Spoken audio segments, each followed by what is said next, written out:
Maintenant, on va voir réellement comment ça marche. On va essayer de construire une base de données à partir de, sur Excel, bien sûr, à partir d'un questionnaire. Donc, on prend par exemple un questionnaire d'évaluation d'un réseau de santé.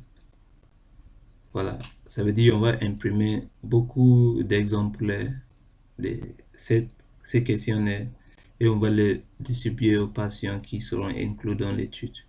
À la fin, on va recueillir des milliers ou bien des centaines de questionnaires remplis par la date de l'enquête, l'identifiant du patient, ainsi de suite. Ce qu'on doit savoir, c'est que chaque question contient, ou bien chaque information qu'on cherche à prendre du patient constitue une variable qu'on cherche à étudier. Si la question ne contient aucune variable, ça ne vaut pas la peine de le poser. Prenons par exemple la date de l'enquête. Date de l'enquête est une variable qualitative qu'on va étudier. Donc, et on va recueillir plusieurs dates. Chaque patient va donner sa date d'enquête, ainsi de suite. Donc, chaque réponse ou bien chaque date constitue une modalité à la variable date de l'enquête. Prenons par exemple l'identifiant patient. Pareil, c'est une variable qualitative. Chaque patient aura son identifiant. Voilà. Après, qui est le répondant? C'est une variable aussi qualitative avec deux modalités qu'on va prendre, soit le patient, soit son proche. Le sexe, pareil, homme ou femme, une variable. La date de naissance, voilà, ainsi de suite. Ici, par exemple, avec qui le patient vit-il? Tout ça là, sont des variables avec des modalités. Donc, chaque question, bref, contient une variable qu'on cherche à étudier, sinon on ne pose pas la question. Maintenant, sur Excel, qu'est-ce qu'on fait? On écrit les variables dans les colonnes. Voici ici une colonne, voici ici une ligne. Maintenant, on écrit les variables dans les colonnes et les modalités, on les met dans les cellules des lignes. Donc, supposons que la variable, c'est quoi? C'est l'identifiant du patient d'abord qu'on va construire. D'abord, on peut nommer ça notre base de données. Base de données. Excusez-moi, mon PC, il a un clavier QWERTY. Donc, base de données, c'est bon. Voilà. Après, on peut commencer en écrivant dans la colonne, on écrit le nom de la variable. Donc, on met par exemple identifiant patient.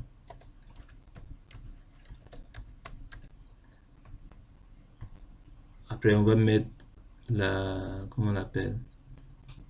Les modalités de cette réponse. Imaginez que le premier patient, son identifiant c'est 1, ou bien 1D, ou bien on dit par exemple DA.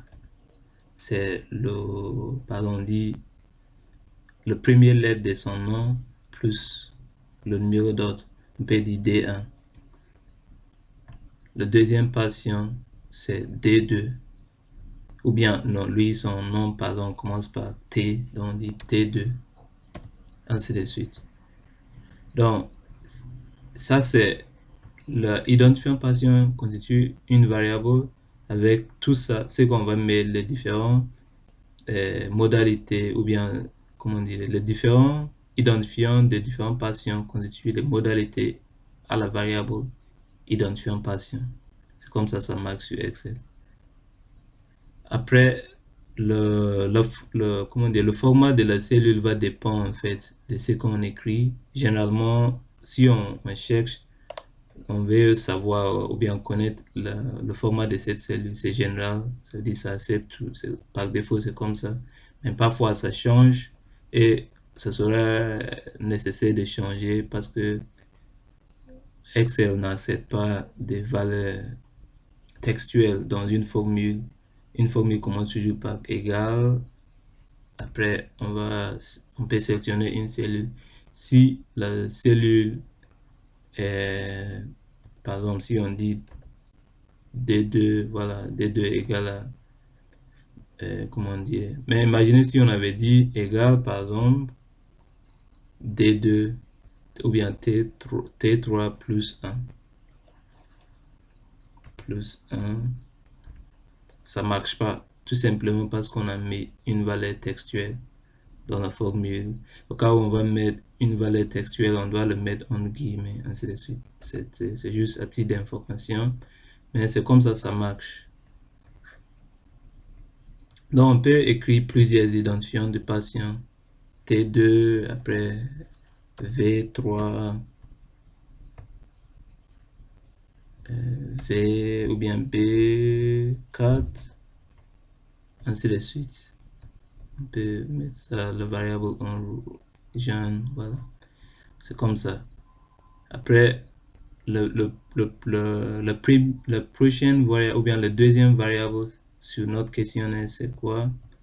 On peut mettre par exemple maintenant la date de l'enquête. Voilà, soit on met répondant avant la date de l'enquête, mais toujours on commence par l'identifiant du patient. Donc, on a pris l'identifiant du patient, on peut mettre maintenant répondant, par exemple, avant même de mettre la date de l'enquête. Donc, on va écrire ici répondant,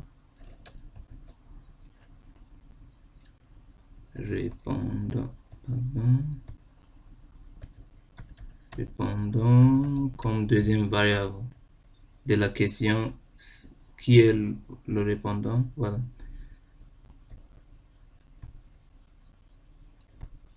Voilà. Après, on va mettre les modalités de cette question. C'est quoi? C'est 1 ou 2.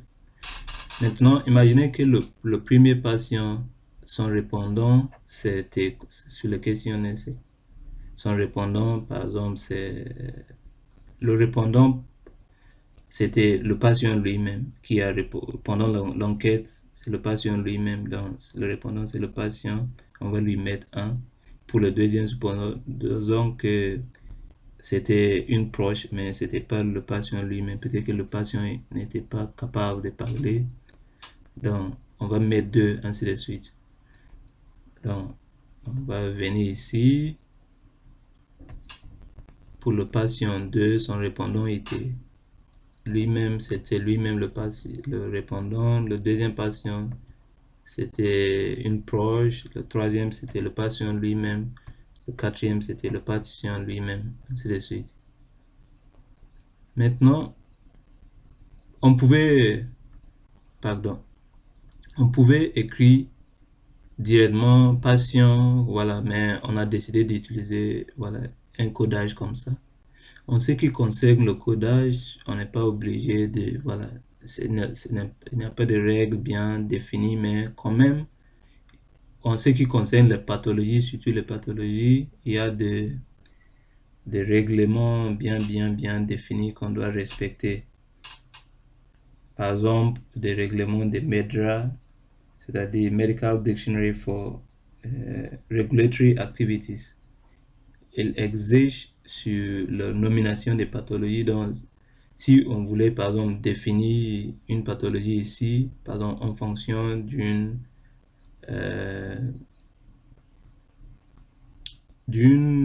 grandeur biologique, comme par exemple la glycémie, si on voulait, par exemple, nommer ou bien nommer ou bien on dirait interpréter un résultat de la glycémie. Imaginez que la glycémie c'est supérieur à 1, on va mettre hyperglycémie ici. Il y a des personnes qui vont écrire taux élevés au lieu d'écrire hyperglycémie, ainsi de suite. Donc à cause de ça, et plus, comment dire, pour empêcher ou bien voilà la perte d'information ou bien les erreurs, pour limiter les erreurs, MEDRA par exemple à imposer des règlements bien, c'est-à-dire un dictionnaire, il a son propre dictionnaire pour le codage des différentes pathologies. Voilà, mais en ce qui concerne, par exemple, les répondants, pour variable comme répondant, on n'a pas besoin d'un codage spécifique pour ça. Donc, voilà, on pouvait écrire patient au lieu de même d'écrire un, ou son proche, une proche au lieu d'écrire deux. Voilà, il n'y a pas de codage exigeant. Voilà. Si vous voulez, à titre d'information, MEDRA c'est écrit comme ça. Pardon. MEDRA c'est Medical Dictionary for Regulatory Activities. MEDRA. Voilà. Après, on va voir la prochaine question. Voilà, la prochaine question, c'est son sexe. Donc, on va écrire vite fait, on va écrire sexe. Sexe. Voilà. S'il s'agit d'un homme, on va écrire, par exemple, ça dépend, bien sûr, on va respecter les modalités prédéfinies dans notre questionnaire ou bien notre dictionnaire de questionnaire. Si c'est femme, on écrit 1, si c'est un homme, on écrit 2. Voilà, donc on va écrire 1 ici. Après, on écrit 2. Supposons que le deuxième patient, c'était comment dire, un homme. Le troisième était une femme. Le quatrième aussi était une femme. Ainsi de suite. Après, on va passer à la prochaine variable. C'est comme ça marche. Parfois, si, comment on dirait, on ne veut pas écrire toujours un ou deux, voilà. Parfois, supposons qu'on a, comment on dirait, au lieu d'écrire chaque fois un, on peut automatiquement faire ça. On peut, par exemple, lister les modalités de notre variable. Comme ça, automatiquement, lorsqu'on vient juste par clic, on choisit la variable au lieu d'écrire. Supposons chaque fois, on doit écrire, par exemple, une modalité de dizaines de lettres. Ça va prendre beaucoup de temps, donc on peut lister nos variables. Et je vais vous montrer comment faire ça. On prend, par exemple, une autre variable. On n'est pas obligé de saisir toute la base de données, mais c'est juste pour vous montrer comment ça marche. Donc, on prend la prochaine question. On prend par exemple,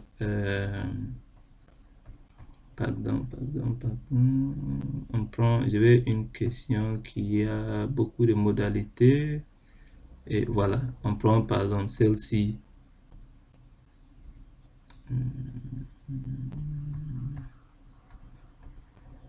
peut prendre laquelle? On prend par exemple ça, celle-là. On prend avec qui vit le patient ou bien avec qui vit-il, s'il vit seul, ainsi de suite. Maintenant, imaginez chaque fois pour venir écrire seul, vit seul, après pour venir écrire en couple, ainsi de suite. Si on ne veut pas écrire bien sûr un ou deux ou trois. Le problème avec le codage numérique comme ça, c'est que imaginez quelqu'un qui n'est pas familiarisé avec notre base de données. Lorsqu'il veut, pardon, il veut lire la base de données, il faudra un dictionnaire de la base de données.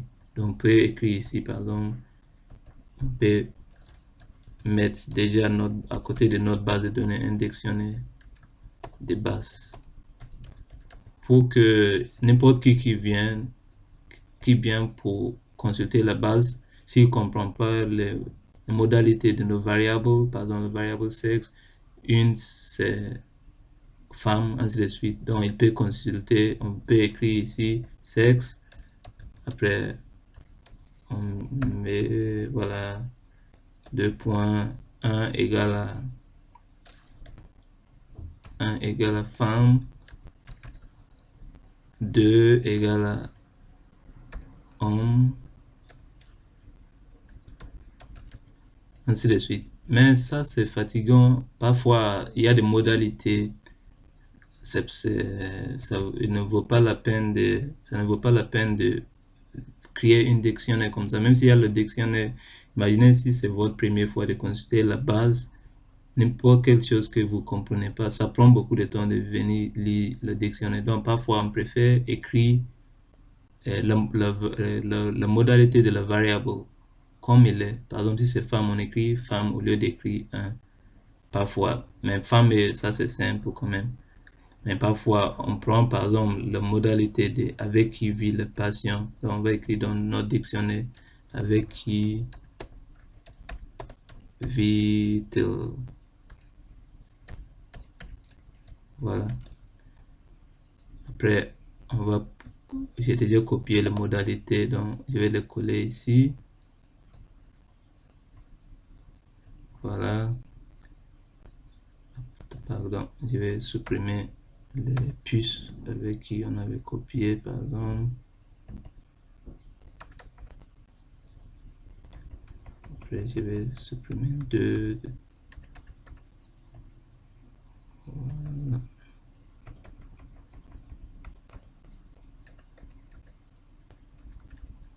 Pardon, voilà.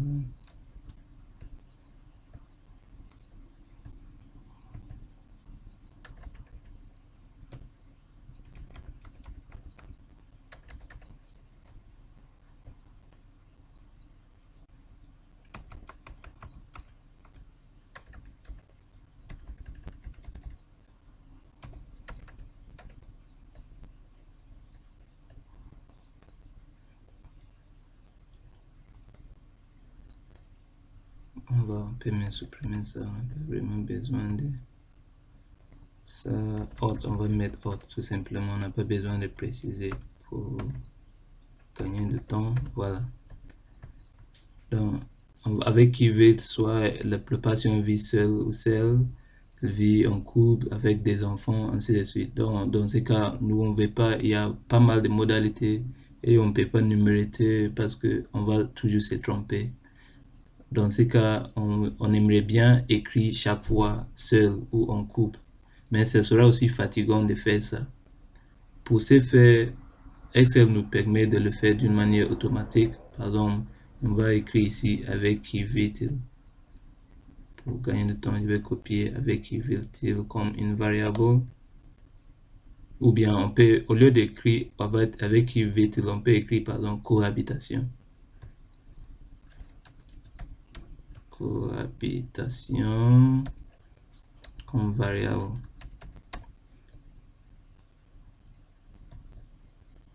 Donc si on écrit cohabitation comme variable, après on ne peut pas imaginer si patient D1 vit seul, on va écrire seul, mais on a des milliers de patients et on ne peut pas chaque fois écrire vie seul.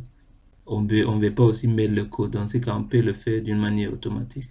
Et pour ce faire, qu'est-ce qu'on fait? On va poser, voilà, on va sélectionner la cellule pour le premier patient. Après, on va cliquer sur Data. Quand on clique sur Data, on va cliquer sur Validation de data. Voilà. Après, on va cliquer ici pour choisir List. Lorsqu'on choisit List, on clique sur Source et on va aller dans notre dictionnaire de base de données pour sélectionner les modalités pour la variable de cohabitation. Après avoir sélectionné, on clique comme ça. Après, on dit OK. Maintenant, imaginez que le premier patient, lui, il vit seul. Lorsqu'on clique ici, on lui donne directement seul. Maintenant, pour le reste des patients, ça ne marche pas. Et si on veut que, pardon, avant de faire ça, pour le reste des patients, on peut faire comme ça. Et automatiquement, chaque patient, si on veut, par exemple, le premier patient, lui, il vit seul. Le deuxième patient, il est en colocation, par exemple, il est en couple, ou bien il est avec ses enfants, voilà, on va dire avec un couple. Troisième patient, donc ça, c'est plus rapide.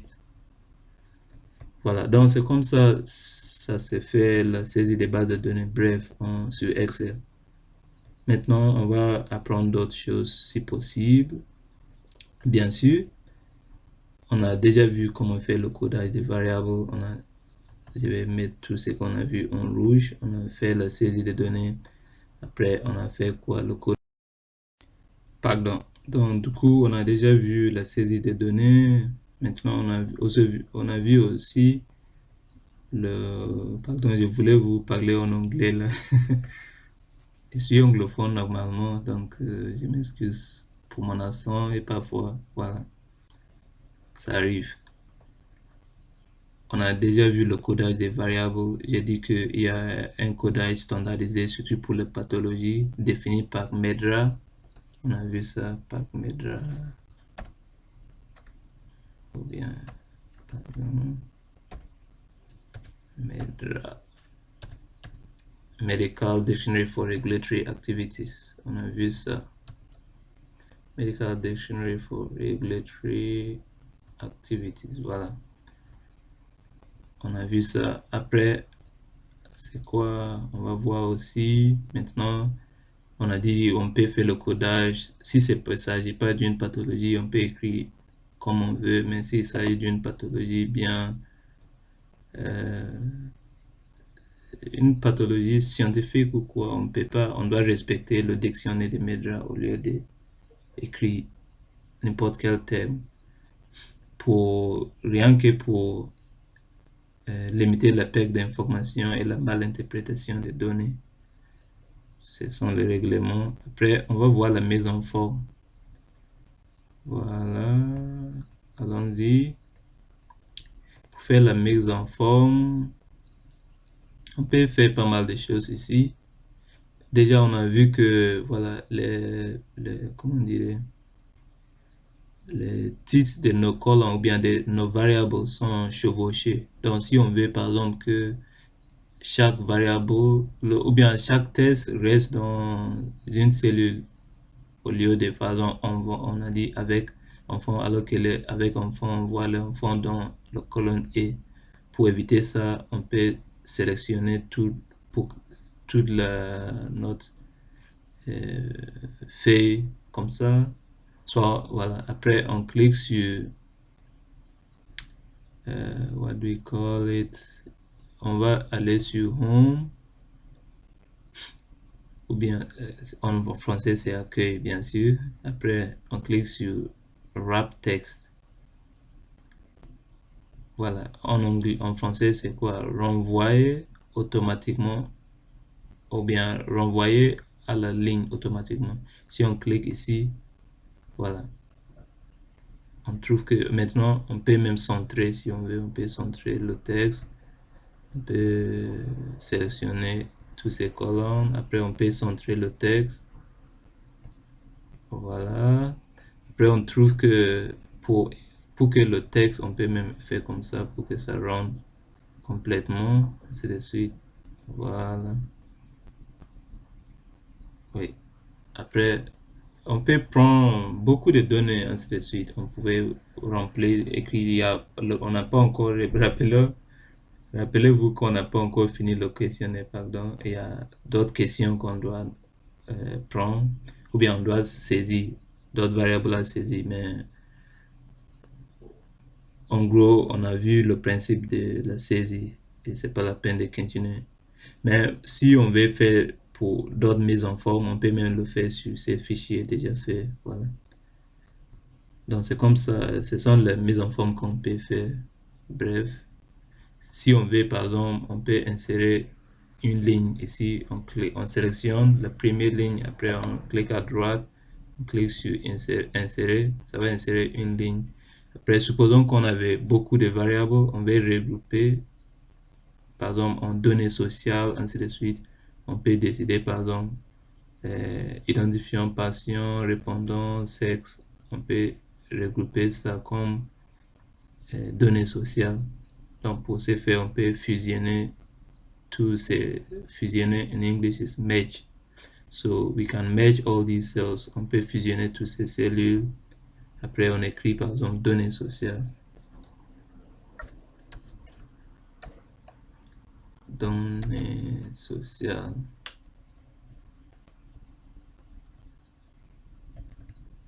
Pardon, données sociales. Après, ça continue. Pour par exemple, supposons qu'ici, c'est prise en charge. Donc, we can merge, on peut fusionner. Après, on écrit prise en charge. En charge. Supposons, par exemple, la prochaine variable serait, par exemple, pathologie.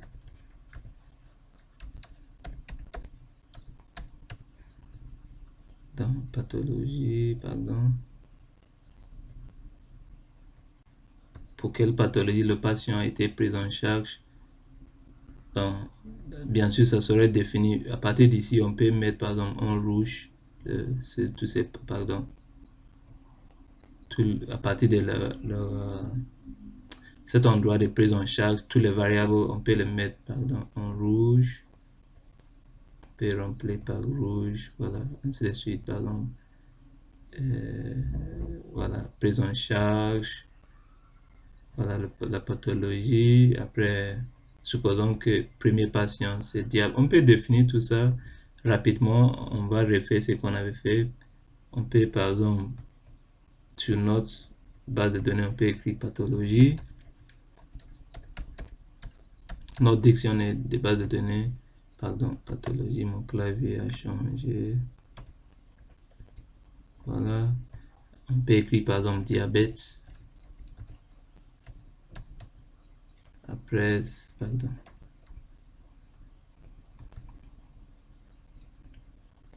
Diabète, après on peut mettre, je sais pas quoi, AVC. On laisse ces deux, c'est pas mal. Après, on va répéter le même exercice. Si on veut pas coder par des numéros, on clique ici. Après, on vient sur data. On clique sur validation des données. Oui, validation des données, voilà. Après, on va choisir list. On va cliquer ici pour aller à la source. On va sélectionner les modalités. On dit OK. Et voilà, ça apparaît. Premier patient, par exemple, il a été pris en charge. Avant de faire ça, on va étaler pour que, voilà.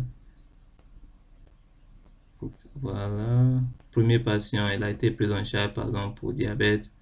Deuxième patient a été pris en charge pour AVC, ainsi de suite. Après, on va mettre plusieurs autres variables. Voilà. On écrit ici, je sais pas quoi, état de santé, altéré ou pas, état de santé.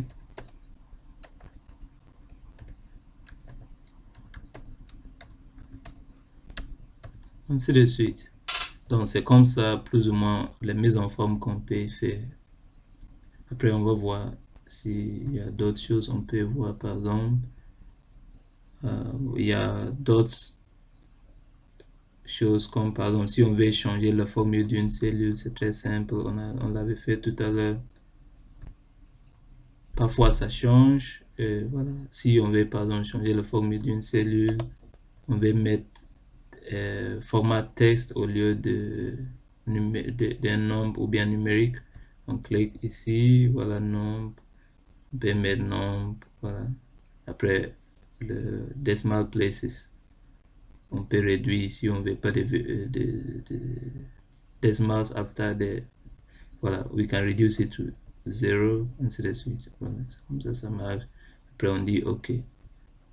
Mais pour l'instant, on laisse général. C'est comme ça se fait pour changement de format de cellules. Après, on peut faire l'édition des données. Voilà, on a fait format cellule. Comment ça se fait? Voilà. Édition des données, ainsi de suite. Supposons par exemple que, pardon, j'ai beaucoup de fichiers là, voilà. Supposons on a fait une heure là où c'est écrit diabète, on veut remplacer par, je sais pas quoi, on veut remplacer par une maladie sexuellement ou bien une infection sexuellement transmissible, par exemple IST. On peut sélectionner toute la colonne. Après, on clique Pardon. Donc, bah, on va continuer pour le patient qui reste. Voilà, ça aussi. On suppose que pour lui, c'est diabète, c'est AVC. C'est monsieur, ok, ça s'est terminé ici, mais on peut, de toute façon, si on veut que ça continue, on peut faire comme ça. Non, pardon. Si on ne veut pas que ça apparaisse, on doit supprimer, voilà. Après, on va étaler et ça sera toujours là. Oui, après, on peut mettre, par exemple, C, C, C5, ainsi de suite. Voilà. De toute façon, on n'est pas obligé de, voilà, de saisir tous nos données de notre questionnaire parce que ça c'est pas pratique, c'est juste pour vous montrer comment ça fait la saisie. Donc suppose qu'on avait rempli tout ça là, on avait rempli l'identité du patient et tout, voilà. Et maintenant on a constaté qu'il y a une erreur dans l'écriture des diabètes. Normalement diabète s'écrit avec accent circonflexe, mais moi j'ai mis E. Donc si on veut remplacer, ou bien ça ne sera pas parce que si je lui dis de remplacer E, il va remplacer E second test aussi vers la fin, à la fin de, et j'aime pas ça. Donc ce que je peux lui dire de faire, supposons que je vais écrire diabète avec petit d, ou bien, pardon, D minuscule au lieu de D majuscule. Je vais sélectionner toute la colonne. Après, je vais lui dire dans cette colonne, partout qu'il voit D majuscule, il le remplace par D minuscule. Donc je vais cliquer sur replace voilà, remplace. Après je vais lui mettre partout qu'il voit D majuscule, remplace par D minuscule. Voilà. Après je vais lui dire de chercher. Voilà. Find all. Après il a trouvé partout, il a déjà fait sa recherche. Maintenant, supposons qu'on lui dit de replace all, c'est-à-dire de tout remplacer. Vous allez constater que même ici, dans cette colonne qu'on n'a pas choisi, la remplacer par et on n'aime pas, on veut pas, on voulait effectuer le changement que dans la colonne E. Dans ce cas, on va revenir, pardon, on va dire OK d'abord. Après, on va revenir, voilà. Après, maintenant, on va lui dire, elle a déjà trouvé, find all, elle a déjà trouvé, voilà. Voilà, tous les DD, il a déjà cherché. Et maintenant, nous, on va lui dire, parce qu'on veut effectuer le changement qui est dans cette colonne, au lieu de dire remplacer tout, on va lui dire de remplacer un par un. Donc, clique remplace, remplace, remplace, remplace. Et on constate qu'il change au fur et à mesure que je clique, il change de grand D en petit d. Donc, c'est comme ça on peut faire l'édition du texte. Voilà. Bref, on termine, après on ferme, c'est bon. Voilà, après qu'est-ce qu'on peut voir aussi, on va voir maintenant l'utilisation des filtres. Donc l'utilisation des filtres, on a des filtres numériques ou textuels. Maintenant supposons qu'on veut, dans cette colonne on peut utiliser les filtres.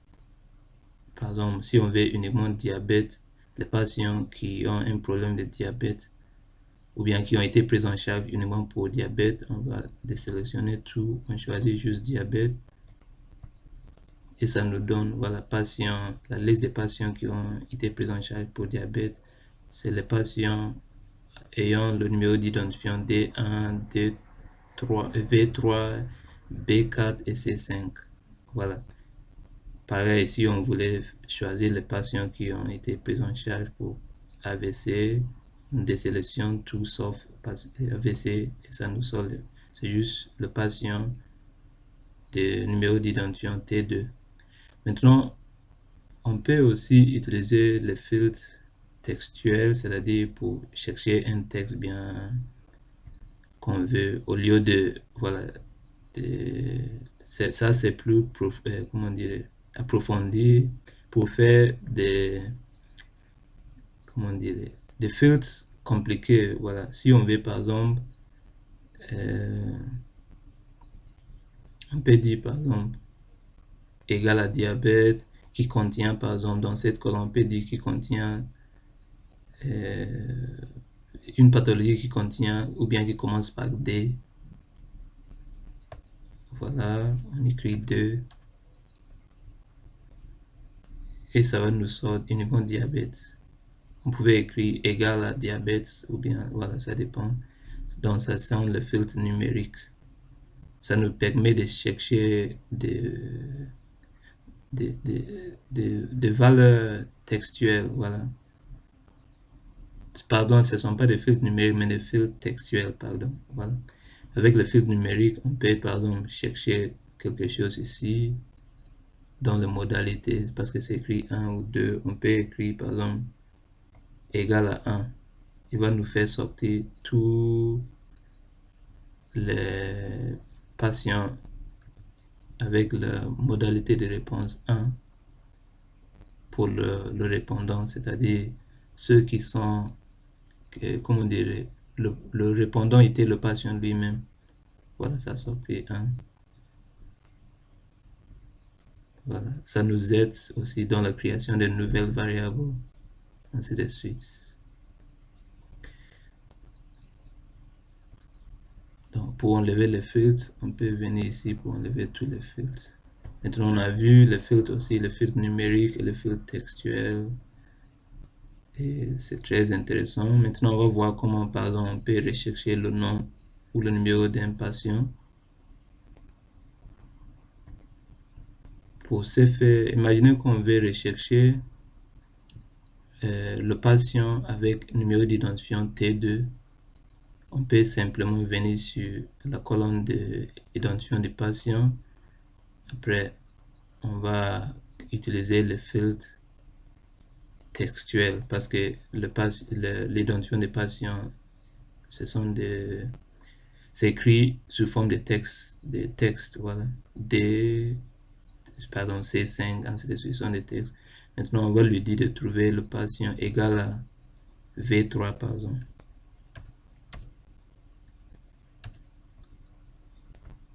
Et ça va nous sortir le patient V3. C'est comme ça, voilà. Si on voulait le numéro, ça c'est, voilà. Si le nom du patient était écrit, on pouvait chercher égal à Francis, par exemple, égal à Minoukoum, ça va sortir Minoukoum grâce au filtre textuel. C'est comme ça on utilise les filtres textuels, voilà. Je pense qu'on a tout fait. Merci beaucoup pour votre attention. On va se voir dans la prochaine vidéo qui est la création des variables, c'est-à-dire la création de nouvelles variables à partir des variables déjà impliquées dans notre étude. Jusqu'à la prochaine vidéo, je vous souhaite une très bonne santé. Par exemple, je vous montre vite fait création d'une nouvelle variable. On peut recoder le taux d'albumine en une nouvelle variable qui s'appelle l'albuminémie et on va lui donner des modalités hypoalbuminémie ou bien hyperalbuminémie. C'est ça la création de nouvelles variables. Et il y a 3 méthodes qu'on va voir dans la prochaine vidéo, soit le recodage, le calcul ou en utilisant le formule.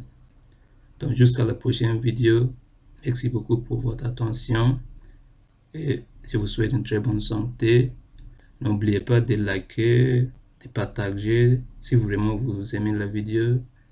Si vous n'aimez pas, vous pouvez aussi appuyer sur le dislike, c'est pas grave. Et surtout vous abonner, comme ça vous ferez partie de la famille et vous recevrez chaque fois des notifications chaque fois que je publie de nouvelles vidéos.